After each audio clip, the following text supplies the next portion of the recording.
ବଲାଙ୍ଗୀର ଜିଲ୍ଲା ତୁରେକେଲା ବ୍ଲକରୁ ଆସିଛି ଏକ ବଡ଼ ଓ ଦୁଃଖଦାୟକ ଖବର। ପ୍ରବଳ ବର୍ଷା ଏବଂ ନାଳର ଉଫାନ ସ୍ରୋତ ଯୋଗୁଁ ବୋରିଆଲି ଗାଁ ଏବଂ ନଟା ସହର ମଧ୍ୟରେ ଥିବା ପ୍ରମୁଖ ପୋଲଟି ସମ୍ପୂର୍ଣ୍ଣ ଭାବେ ଭାଙ୍ଗି ଭୁଶୁଡ଼ି ପଡ଼ିଛି।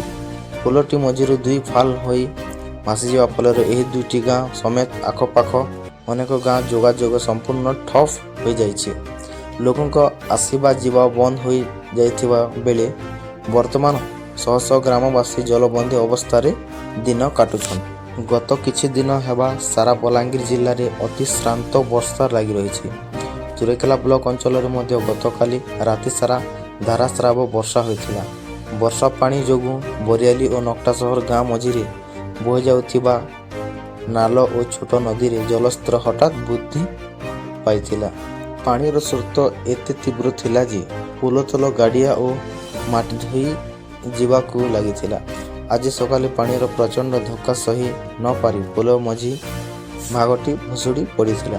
ଗ୍ରାମବାସୀଙ୍କ କହିବା ଅନୁଯାୟୀ ପ୍ରଥମେ ପୋଲରେ ବଡ଼ ବଡ଼ ଫାଟ ଦେଖାଯାଇଥିଲା ଏବଂ କିଛି ସମୟ ମଧ୍ୟରେ ରାସ୍ତା ପିଚୁ ଓ କଂକ୍ରିଟ ଖଣ୍ଡଗୁଡ଼ିକ ପାଣିରେ ଭାସିଯାଇଥିଲା। ସୌଭାଗ୍ୟବଶତଃ ଯେଉଁ ସମୟରେ ପୋଲଟି ଭାଙ୍ଗିଲା ସେହି ସମୟରେ ପୋଲ ଉପରେ କୌଣସି ଗାଡ଼ି କିମ୍ବା ଲୋକ ନଥିଲେ।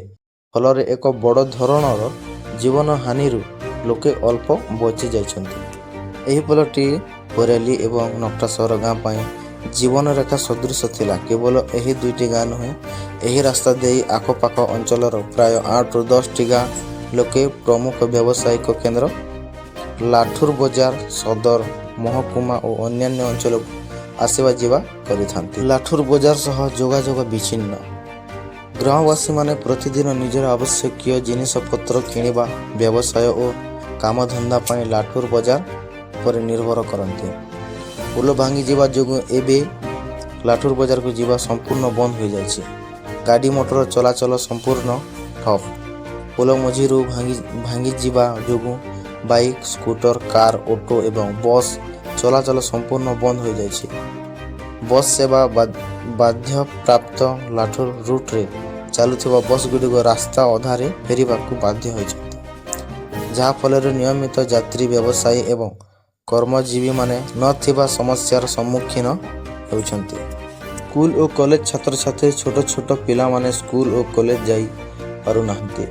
ଗାଡ଼ି ମଟର ନ ଚାଲିବାରୁ ପିଲାମାନେ ଅଧା ରାସ୍ତାରୁ ଫେରିବାକୁ ବାଧ୍ୟ ହୋଇଛନ୍ତି।